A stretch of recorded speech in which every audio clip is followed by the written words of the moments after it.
Radio Publique Africaine.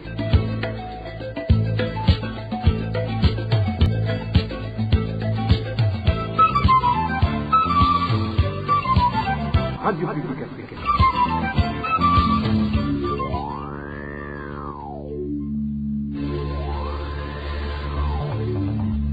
C'est le moment de suivre le journal parlé en français.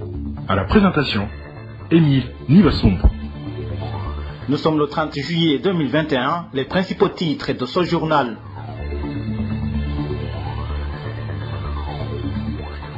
Extradition de 19 rebelles du mouvement Red Tawara au Burundi ce matin. Le gouvernement rwandais les avait arrêtés sur son territoire il y a presque une année. Les Imbonerakure continuent de semer la terreur dans le pays. Vous entendrez les grognes des habitants de la colline Kibimba en province Makamba au début du journal. Et la propagation de la Covid-19 prend de plus en plus de l'ampleur sur le territoire burundais. Certains politiques accusent les autorités de ne pas prendre des mesures adéquates pour protéger la population. Voilà pour les titres. Le développement, c'est tout à l'heure.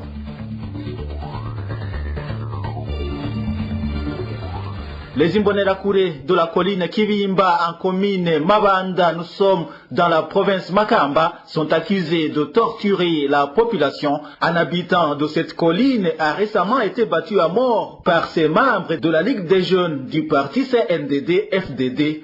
Les détails avec Onésime Dushimagize. L'exemple donné par la population de la colline Kibimba en commune Mabanda est celui d'un certain Frida Habonimana qui a rendu l'âme après les coups assénés par 4 Imbonerakure. Ces habitants regrettent que seul un Imbonerakure a été incarcéré tandis que les 3 autres sont libres de leur mouvement. Ce qui est étonnant, c'est qu'ils tabassent une personne jusqu'à ce qu'elle meure et sans que personne n'intervienne. Avant, tous les 4 Imbonerakure ont été arrêtés, mais 3 d'entre eux ont par après été relâchés. Et les auteurs de ce crime sont Nkurunziza, chef des Imbonerakure en commune Kibimba, Jean-Marie Chirinomé Gipira, Jean-Marie Chirinomé Gigimiza et un certain Martin. Ces Imbonerakure qui malmènent chaque fois les habitants de la colline Kibimba révèlent nos sources, sont soutenus par un certain Nyabenda, chef de la colline Kibimba, et le surnommé Dede. Ce n'est pas la première fois qu'ils tabassent les gens d'ici et même les passants. Au fait, ces Imbonerakure se promènent avec des fils barbelés dont ils se servent comme bâtons. Ces Imbonerakure sont soutenus par un certain Nyabenda, chef du quartier, et un certain Dede, chef du parti CNDD-FDD, sur la colline Kibimba. Et ils partagent le butin collecté auprès de ces gens qui malmènent. Les habitants de la commune Mabanda demandent que cette persécution qu'ils subissent de la part des Imbonerakure cesse. Nous n'avons pas pu joindre les administratifs de la commune Mabanda pour de plus amples éclaircissements. Je vous le disais dans les titres, il y a eu ce matin l'extradition au Burundi de 19 combattants du mouvement de résistance pour un état de droit. Red Tawara en sigle. Ces rebelles ont été arrêtés sur le sol rwandais le 29 septembre de l'année dernière. L'extradition de ces rebelles burundais s'est déroulée à la frontière Gasenyi-Nemba, l'activité qui a été supervisée par le mécanisme conjoint de vérification élargie de la CIRGL. L'armée burundaise était représentée par le colonel Ernest Moussaba, chef des renseignements militaires, tandis que l'armée rwandaise était représentée par le général de brigade Vincent Ntakarundi, également chef des renseignements militaires au Rwanda. Une courte pause et nous parlons de la maladie à coronavirus. Seuls ceux qui le souhaitent seront vaccinés contre la Covid-19 au Burundi dans une rencontre avec les administratifs provinciaux et communaux ce mercredi. Le président du comité national de riposte contre la Covid-19, Gervais Ndirakobucha, a précisé que le gouvernement n'était pas en train de promouvoir le vaccin et qu'il n'est pas du tout responsable des effets secondaires que subiraient les personnes vaccinées. ngo twemeye ko ngo vaccin yinjira.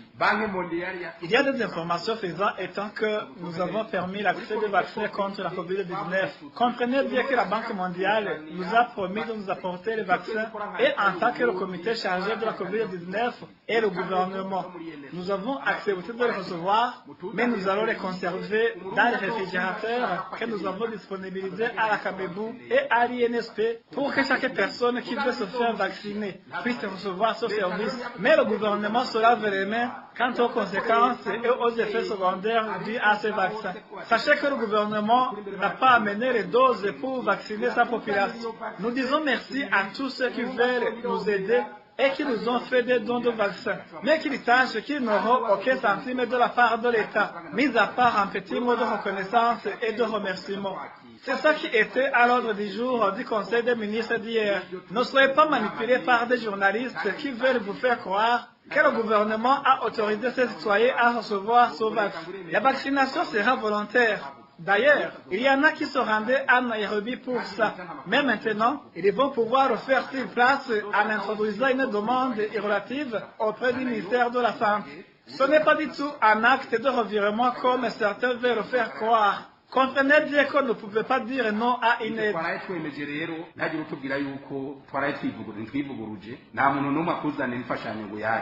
Le ministre de l'Intérieur, Gervais Ndirakobucha, a également signalé que les karaokés et les boîtes de nuit ne sont pas encore autorisés.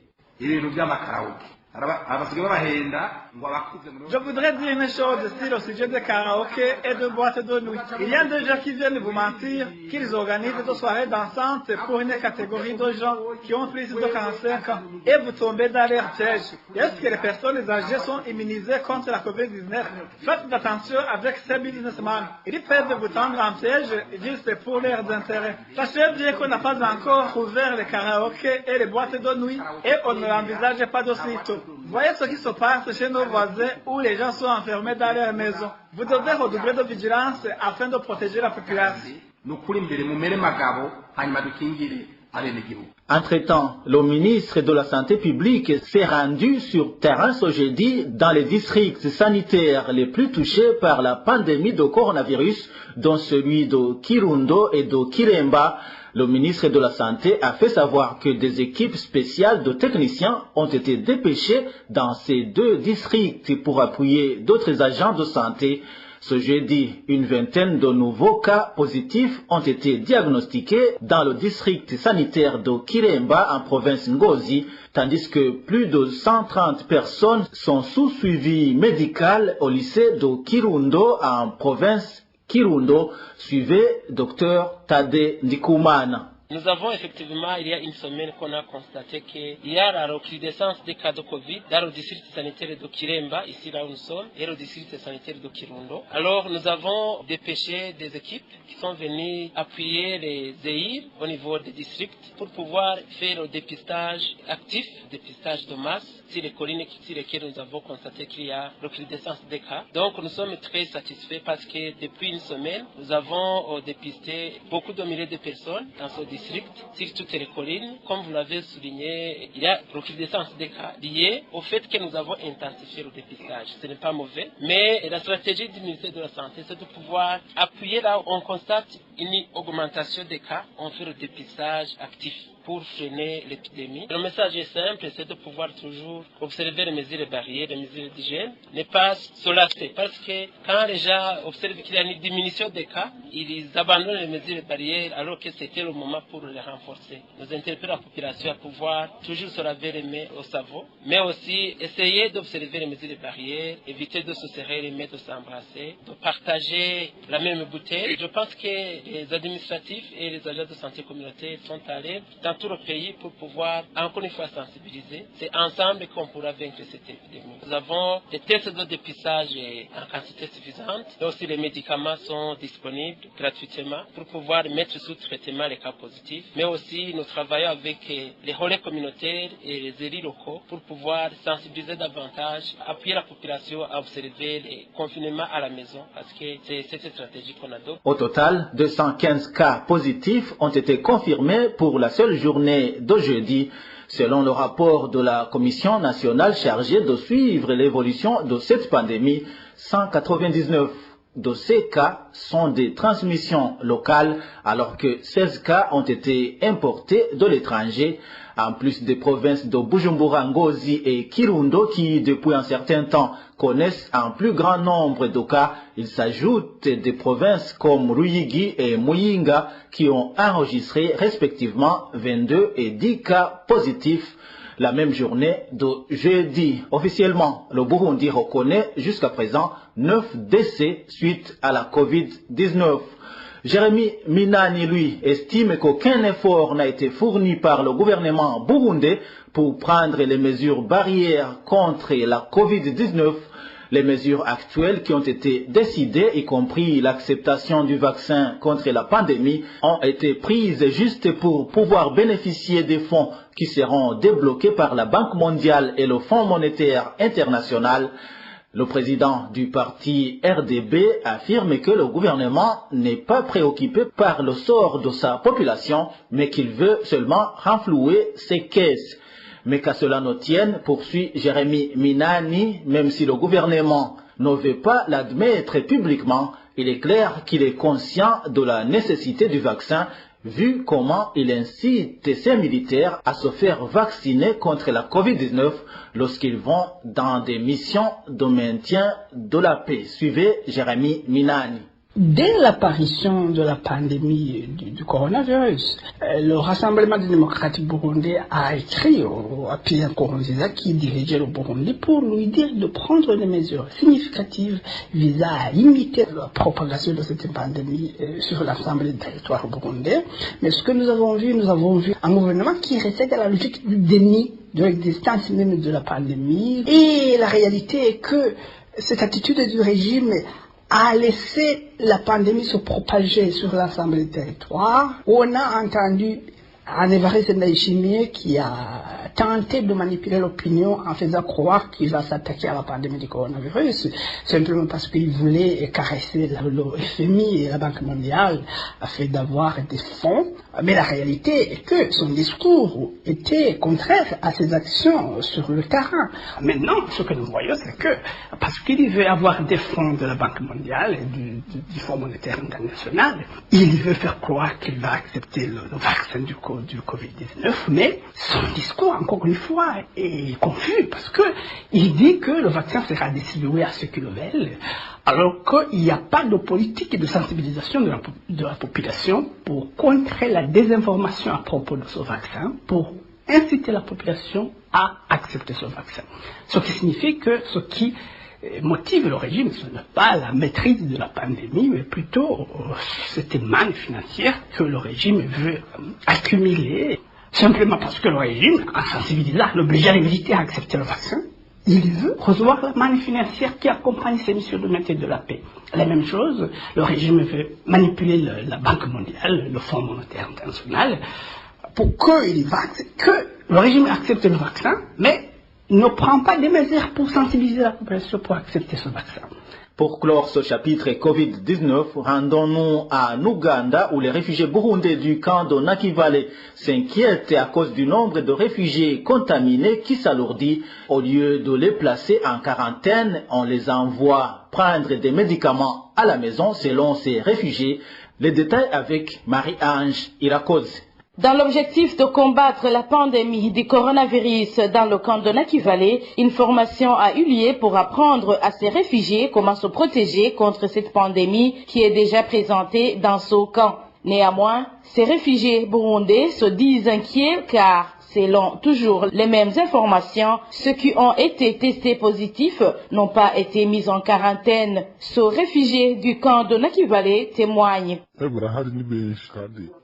Il y en a beaucoup qui sont contaminés et la technique utilisée pour les soigner est douteuse car on leur donne des médicaments et on les renvoie continuer le traitement à la maison alors qu'il y a des centres publics de prise en charge des cas de Covid-19. C'est ça qui nous fait peur. Nous ne comprenons pas comment on envoie une personne malade dans la communauté alors qu'ils savent qu'elle peut contaminer les autres. Le constat est que les malades sont de plus en plus nombreux. Par exemple, dans le dernier village, il y a déjà plus de 12 cas positifs. Ces réfugiés ajoutent qu'ils souffrent des conséquences de cette pandémie car ils ne peuvent plus aller en dehors du camp pour travailler afin qu'ils puissent faire vivre leur famille normalement. D'où la pauvreté qui s'amplifie. Ces réfugiés indiquent en effet qu'ils saluent le fait que l'aide en savon qu'ils ne recevaient plus est à nouveau disponible, ce qui aidera dans la lutte contre cette pandémie. Les habitants de la province Makamba ne comprennent pas pourquoi les constructions du parti CNDD-FDD érigées à moins de 6 mètres de la voirie ne sont pas détruites. Personne ne devrait échapper à la mesure prise par le gouvernement selon ces habitants de Makamba. Éloge divin Remèche. Les habitants de la province Makamba dénoncent une démolition des constructions anarchiques teintées de partialité. Ils révèlent que les monuments du CNDD-FDD construits anarchiquement n'ont pas subi le même sort que les simples constructions des habitants. Cet habitant de Makamba témoigne. Les monuments du CNDD-FDD n'ont pas été touchés. C'est le cas par exemple de celui qui est situé tout près du parking des motos au chef-lieu de la province Makamba qui n'est toujours pas démoli. Mis à part cet exemple, il existe d'autres monuments du CNDD-FDD en province Makamba qui semblent avoir été épargnés, comme en province Gitega où la démolition des constructions anarchiques appartenant au parti CNDD-FDD ou aux membres de ce parti a eu lieu ce jeudi. Les habitants de Makamba demandent eux aussi que cela s'applique chez eux sans distinction aucune.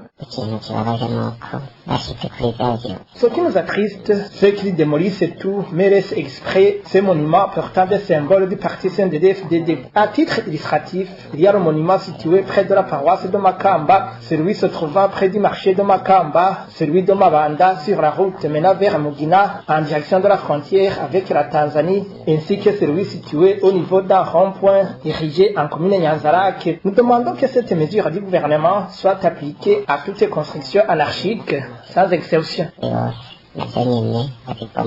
Dans l'entretemps, le ministère de l'Intérieur, de la Sécurité et du Développement communautaire a annoncé ce jeudi que le calendrier pour la démolition des constructions anarchiques qui allait se clôturer ce 31 juillet 2021 a été prolongé d'1 mois. Le ministère de l'Environnement, de l'Agriculture et de l'Élevage ne devrait pas dire seulement que la récolte a été bonne sans préciser la quantité produite pour les cultures de première nécessité. Propos du président de la PARSEM dans une conférence de presse tenue ce matin. Faustin Dikoumana demande aux autorités de ce ministère de bien vérifier si la mesure de fixer les prix pour certains produits agricoles n'est pas injuste envers les agriculteurs. Ces derniers temps, le ministère de l'Agriculture parle d'une certaine surproduction agricole, mais à voir ce que ça doit être les indicateurs d'une surproduction dans un pays, on ne les voit pas parce qu'il dit surproduction dit directement effet sur les prix.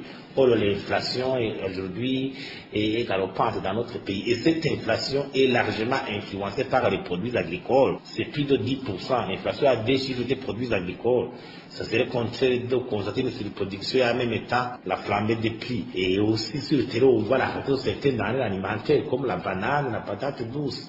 La pomme de terre, le prix reste exorbitant, le prix reste élevé, et donc les oignons. Donc je dois dire qu'il faut voir parce que quand il y a une production, ça se constate dès même à travers les prix. Et encore une fois, il faut se fier aux statistiques. C'est-à-dire il faut évaluer les consommations annuelles de notre pays pour qu'en Burundi puisse se nourrir de façon correcte, décemment. Il faut combien de quantité de telle dans telle autre. Et il faut évaluer la production, la production faite annuellement et on fait une comparaison. Là, on va constater alors la surproduction, les besoins en importation de telle ou telle autre denrée alimentaire. Sinon, parler dans un langage politique, je ne crois pas que ça peut justifier directement des éléments qui exigent une explication technique. Et quant à la fixation des prix, et je vois mal comment fixer le prix sur un marché où interviennent plusieurs vendeurs, plusieurs acheteurs. Il est difficile. Pareil, et que chaque personne doit garder le pouvoir de fixation de prix sur un bien produit, c'est une denrée achetée. Chaque personne, c'est le coût de production et par rapport au prix de vente. Si le vendeur les a produits dans son champ, donc c'est une production culturelle et qu'il va vendre sur le marché, ce n'est pas la même chose celui qui va revendre la production achetée. Et on doit rester la confrontation de l'offre et de la demande et ça va régler les prix. S'il y a une situation d'oligopole ou de monopole, c'est là où l'État doit intervenir pour voir s'il n'y a pas d'exagération. Le président de la PARSEM demande que la décision de vente des produits agricoles conservés dans des stocks soit clarifiée. Et quant à la pratique d'acheter, de collecter la production, c'est des graines de maïs, on se demande quelle est la finalité. Alors, est-ce que le gouvernement va vendre ça? Il a acheté, il a fixé un prix de 680. Est-ce qu'il va revendre quand? Ce sont des commerçants qui viendront encore une fois acheter à l'État ces productions, et ces commerçants vont les revendre. Comme nous savons que ce sont les boutiques ou les opérateurs économiques disséminés dans les quartiers ou à travers l'intérieur du pays, qui paient même les impôts, les taxes, qui doivent faire le commerce. S'il y a une interdiction formelle de ces commerçants de faire cette activité, j'imagine qu'il faut réfléchir en profondeur, parce que si on fixe le prix unilatéral et qu'on va revendre, à quel prix l'acheteur va aussi revendre, on s'imagine le circuit qui va s'organiser après et la collecte. Et c'est encore le fou. J'imagine qu'il faut vraiment s'attaquer aux défis agricoles actuels, surtout à cette exécution de terres cultivables, la petitesse de terres cultivables, qui aujourd'hui ont en dessous d'un quart de hectare par ménage, avec plus de 30% des ménages qui n'ont pas de terres cultivables. Ça exige une agriculture intensive, qui exige des moyens. Et j'imagine qu'aujourd'hui, on ne peut plus affirmer que c'est le secteur agricole pourra doper la croissance économique et le développement au Burundi, la lutte contre la pauvreté. D'autres secteurs devront intervenir pour justement créer cette croissance. Sinon, même aujourd'hui, une grande partie de la population, même à milliers de dollars, se trouve sur le marché. Il n'y a plus d'agriculture d'autosubsistance où une famille peut produire la quantité de produits agricoles consommables à la maison. Clôturons cette édition en parlant de cette journée internationale de la lutte contre la traite d'êtres humains qui se célèbre aujourd'hui le 30 juillet. Au Burundi, les activités de célébration ont été organisées à l'hôtel Royal Palace à Bujumbura sous le thème, je cite, « La voix des victimes nous guide », fin de citation. Lors des cérémonies, les victimes de cette traite ont eu l'occasion de témoigner. Les détails avec Eric Nyonzima. Les cérémonies marquant la journée internationale de la lutte contre la traite d'êtres humains ont été rehaussées par la présence de différentes autorités du pays, comme le représentant du ministre des Affaires étrangères, le représentant du maire de la ville, entre autres invités, de marque figure le représentant de l'OIM au Burundi et l'ambassadeur des États-Unis. Lors de ces cérémonies, les victimes de cette traite ont pris la parole. Ceux-ci disent avoir subi des violences sexuelles alors qu'on lui avait promis un bon emploi à l'étranger. Un groupe de bandits a détruit mon entrepôt et a tout volé. C'est à cette période difficile de ma vie, on m'a proposé d'aller travailler en Arabie Saoudite comme domestique. Je suis allée en Ouganda où j'ai pris un vol pour l'Arabie Saoudite. Lorsque je suis arrivée sur mon nouveau lieu de travail, ma patronne m'a forcé à me prostituer. Elle m'enfermait dans une pièce et invitait des hommes qui payaient pour avoir des relations sexuelles avec moi. Je ne pouvais pas m'enfuir car je ne parlais pas arabe. Après 3 mois, je ne pouvais plus travailler. Lorsque je suis revenue au Burundi, j'étais gravement malade. Et quand j'ai raconté à mon mari tout ce qui m'était arrivé, il m'a abandonnée avec 6 enfants. La situation est pareille même à l'intérieur du pays. Celui-ci est parti gagner sa vie à Gitega avant de se voir abusé sexuellement. J'avais 16 ans lorsque mon père est mort. Ma mère ne pouvait pas s'occuper de moi car elle a des troubles mentaux. Je n'ai pas pu poursuivre mes études et je suis allée travailler à Gitega comme femme de ménage. J'ai alors accepté de m'occuper de 4 enfants, de cuisiner et d'autres travaux domestiques pour 20 000 francs par mois. Après 3 mois, mon patron a commencé à abuser de moi sexuellement. Lorsque j'ai essayé de refuser, il a commencé à me battre. Il ne me payait pas mon salaire. Un jour, il m'a enfermée dans une pièce, sans nourriture ni eau. Il ne venait que pour me violer. Le représentant de l'OIM au Burundi a fait savoir que l'OIM va continuer d'aider le Burundi dans la lutte contre cette traite et qu'elle prévoit faire une campagne de sensibilisation de 2 semaines pour interpeller les concernés. L'OIM Burundi s'est engagé dans une variété d'initiatives visant à renforcer la capacité du gouvernement à combattre la traite, telles que la formation de la police, des magistrats, des agents d'immigration, pour qu'ils comprennent mieux les enjeux et identifier les victimes de traite ou de violences basées sur le genre et comprendre les questions de protection dans son sens le plus large. Dans le cadre de cette journée, l'Organisation internationale pour l'immigration lance également une campagne de 2 semaines pour sensibiliser sur la lutte contre la traite des personnes au Burundi afin de mettre les mots sur les crimes graves et en lumière les expériences des survivants. Quant à Isidore Nirameba, représentant du ministre burundais des Affaires étrangères, il a salué l'étape déjà franchie par le Burundi dans la lutte contre cette traite et a fait savoir que son gouvernement est prêt à fournir plus d'efforts en plus de la fermeture de certaines agences impliquées dans ce trafic. Voilà, c'est par ici que nous mettons un point final au journal du 30 juillet 2021. Merci à vous tous qui nous avez suivis. À la présentation, c'était Emile Niwasumba. Au revoir.